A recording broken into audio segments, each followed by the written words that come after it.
the account of Mazi Simon Ekpa and other 16 Igbo men have been frozen on the accusation of sponsorship of terrorism in Nigeria. How the kind of news? As an Igbo man, how does that come to you, sir? Yes, that is how it is always with Igbos since 1970s. And it's a policy, I tell you, that Awolowo, Bafami Awolowo started since inception of Nigerian Biafra Civil War. It happened that after the war in 1970, the Igbos were given only 20 pounds by the then Minister of Finance, Obafemi Awolowo.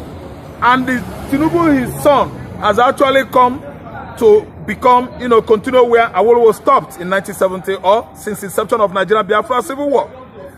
Accusation of sponsorship of terrorism. As how? Igbo man, Simon Ekpa that is trying to defend Biafra, Simon Ekpa that is agitating for emancipation of Biafra, Simon Ekpa that is working hand in hand in conjunction with Nnamdi Kanu to make sure that Biafra sovereignty, become a reality, is now sponsoring terrorism. As how?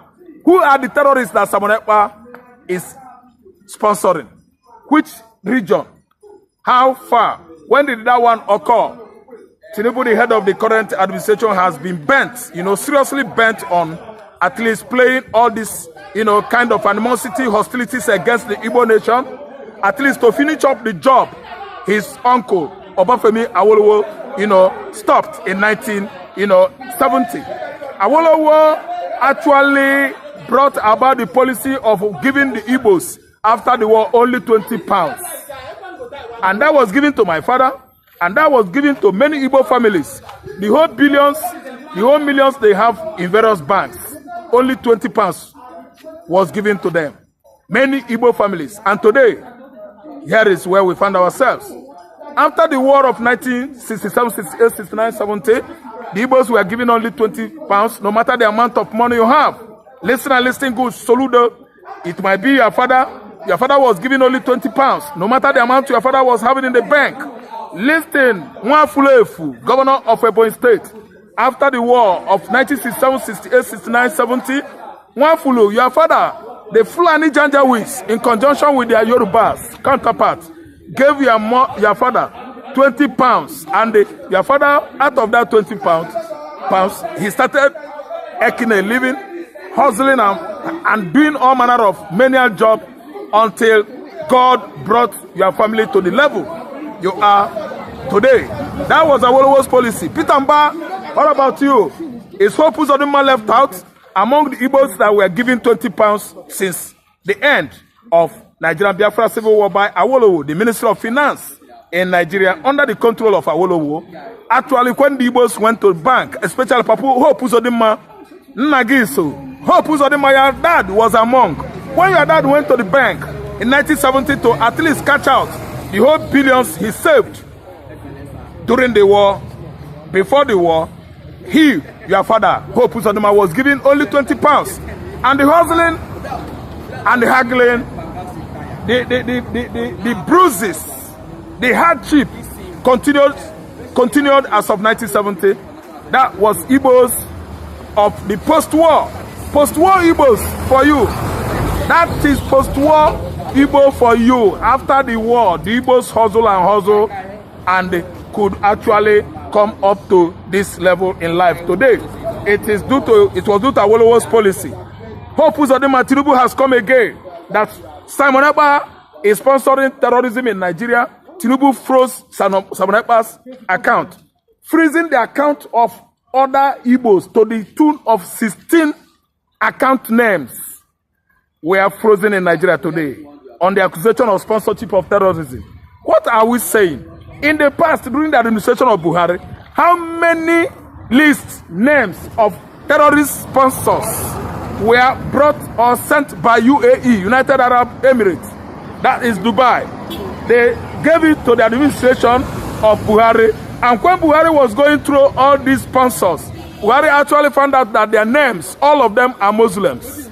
They were all Mohammed, Ibrahim, Garba, Salisu, Buhari, and to the tune of 350 something of them. Tinubu's administration trashed the list. They could not get back to UAE, which warranted the United Arab Emirates of banning Tinubu. When he was about to visit Qatar, Qatar turned their back on him.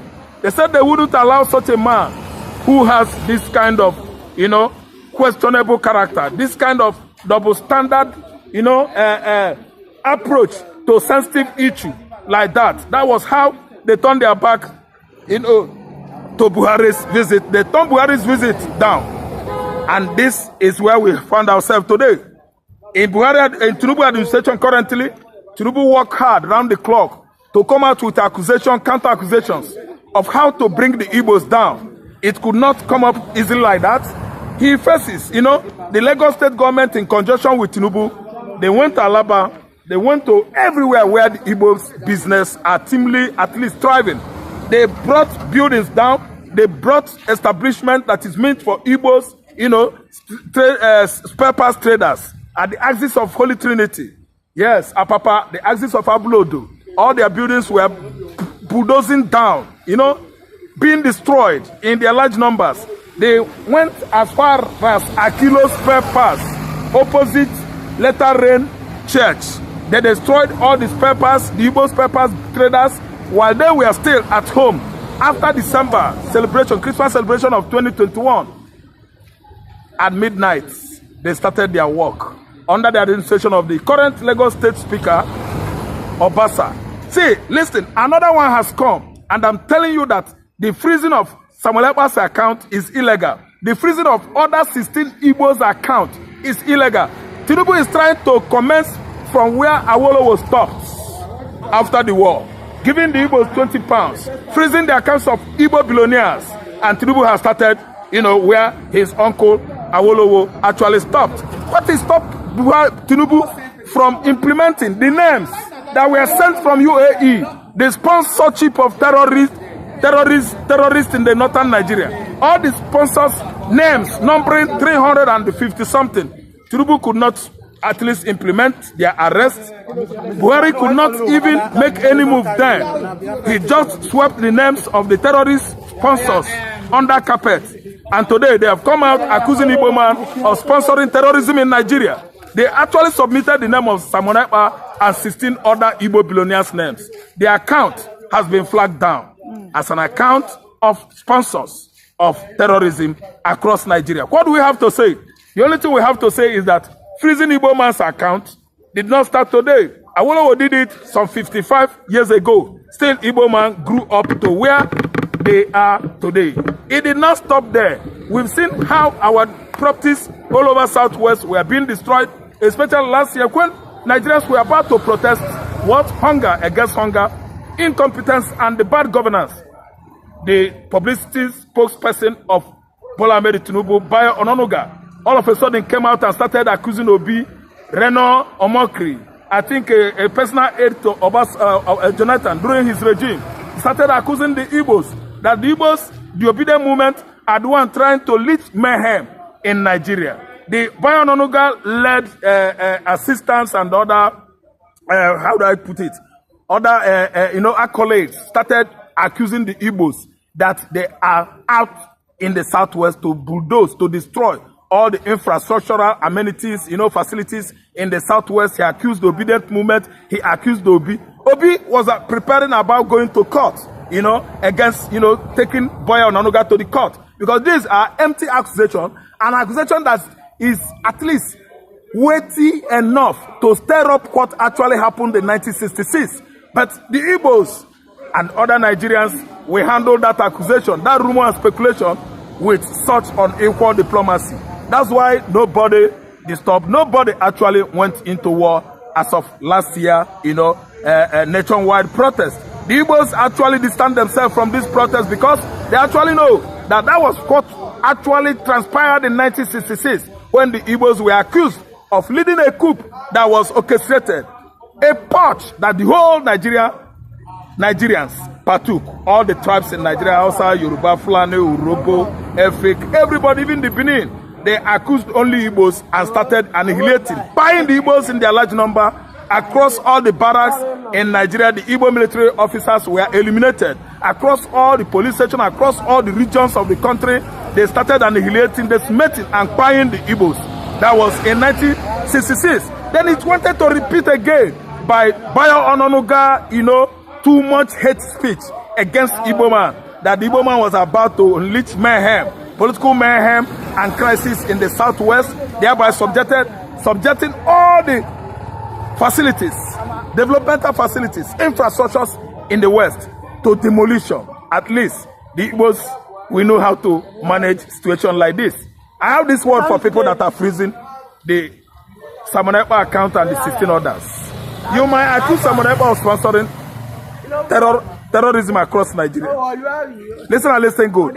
What Fulani is doing in the southeastern Nigeria, killing people, farmers in Enugu and the Ebonyi State, you people like it. Bayo Ononuga likes it. Bayo Ononuga and his, at least, colleagues, they like it. Fulani, the Fulani Janjaweeds, they are happy that Simon Ekpa is no longer making his speech on social media. That's why all the killer headers have actually invaded all the forests in the southeastern Nigeria, maiming and killing Igbo farmers, maiming and coming even to the township communities to annihilate, buy and kill the occupants of these various, you know, communities and regions in Igbo land. So, Mr. And today, I have a we are, at least, we are in it. Seizure of our account, freezing Igbo man's account, it did not start today. So my question to you is, yesterday we saw the massacre of Igbo women in Hehamufu. And to my surprise, the Nigerian army have suddenly gone silent because they've not reacted. Yes. Don't forget that this was the same incident that happened in the early years of 2017-2018 that prompted the likes of Mazi Nnamdi Kanu to encourage the ESN to fight the Fulanis. And we saw how the Fulanis were actually pushed back. Yeah. Shouldn't the Igbos once again rise up? Because it seems the Nigerian government is complicit in this incessant attack from the Fulanis. Thank you so much. It is happening like this because the like of the, you know, relatives of Hope Uzodinma at the Pitamba, their relatives were not among the victims. And again, one fool of Ebonyi State, his kinsmen, his you know, relatives are not among you know, among the victims, the current victims of Fulani massacre in Ihamufu, Enugu State, axis of Nsukka. That's what we are saying. And look at the silence of the Nigerian military. Why? Because Nigerian military, 75% are the Fulanis.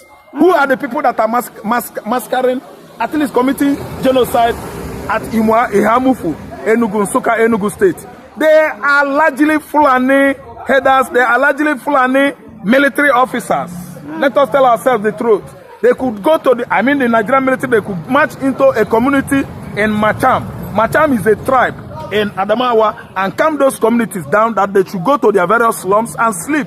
That Fulanis are not coming again, that they have taken charge of everywhere. The Macham tribes, all of them heave a sigh, you know, sigh of relief, and they all went into their thatched slums and they sleeping. While sleeping, they closed their two eyes because what? The assurance from the Nigerian military has actually given them the placated them that nothing is going to happen. At the end of the day, not up to 2 hours, the Fulanis invaded that community in Adamawa, setting all their houses ablaze, killed over 300 Macham tribesmen. Wow. And today, Macham actually made their statement clear that they are going to run arms by themselves, that the military, the Nigerian soldier, and the police could not ever come to them again. They want the military to stay aside, far, that they are going to tackle insecurity by themselves in that area. And today what is happening was that when this occurrence, this sudden thing that reoccurred now at Ihamufu community, when it happened in 1916, 17, yes, Nnamdi Kanu actually began to obey the order by United Nations member nations that Biafra agitators, they have right this time to arm themselves in self-defense, actually to have or form a particular security outfit called ESN, the Igbo land, you know, forest guards, to secure all the farmland across Igbo land. And that was what Nnamdi Kanu rightly did. Then the Fulani, they retreated. Today, they stopped Nnamdi Kanu, they stopped Simon Ekpa exposing the Igbos to another genocide of 1967.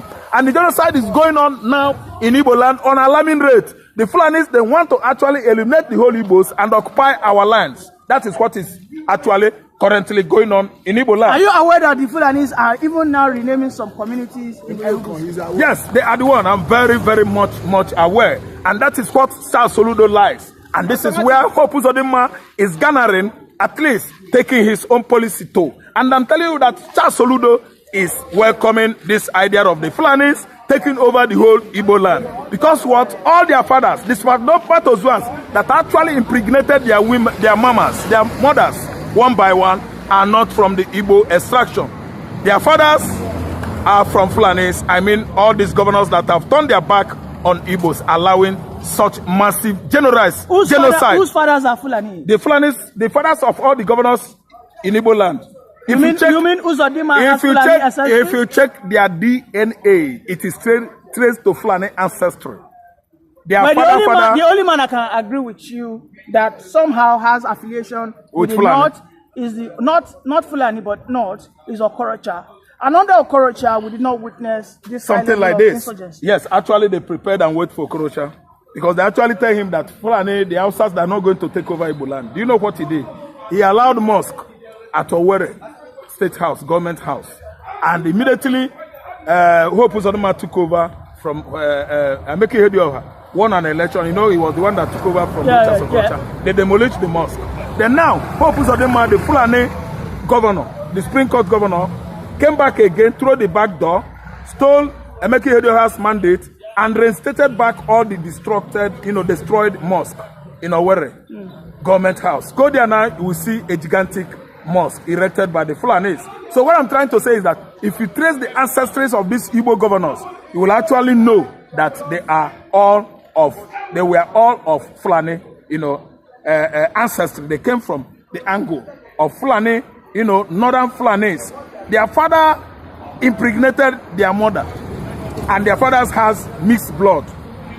I don't know what to understand. Their original Igbo ancestry is questionable. That's why they can never behave like the Igbos. They allow the Janjaweeds, the Fulanis, to take over Igbo land, and that is an agenda that is on course currently. Thank you very much for that brilliant submission, Mazira. You are highly welcome. Thank you very much. Aisha Isufu has taxed Imo State Governor, Enugu State Governor, Anambra State Governors. Stop blaming gunmen. You are the CEO of your state. You are the executive governor. Now, since you go to Abuja to collect money, then take responsibility for the insecurity in your state. What do you have to say about it? Now, thank you for that wonderful question. I think being the governor of the state, you have every power for you to make sure that you get security votes from the federal government. By so doing so, what are the governors doing with this money? Stop coming out to tell the people that there is insecurity in my state and that unknown government have been killing. The government need to take action and put an end to all this and stop apportioning blames. The people you are apportioning blames to are the people who their lives and properties are entrusted in your hand as the chief security officer of the state. So for a governor to come and start telling people that there is insecurity in my state, I think to me the governor need to stand up and then act now, because every now and then allocation is being shared for you, security vote is being given to you, and you have the mandate. The primary function of government is to protect life and property. Yes. So if you cannot protect life and property, then why are you the governor? But some have said that the governors have no power over the military. That it's only the president as the commander-in-chief of the armed forces. What do you have to say about that? The governor does not have power over the military. That is true. But see, the question is that can the governor summon military chiefs in their states, the division's commander, to sit and dialogue for a way forward? The answer is yes. So if you can do that, so indirectly it's your power over the military. Now when it calls for security meeting, don't these guys attend in his various place? They do. So the president should not come and say that he does not have the governor should not come and say he does not have power.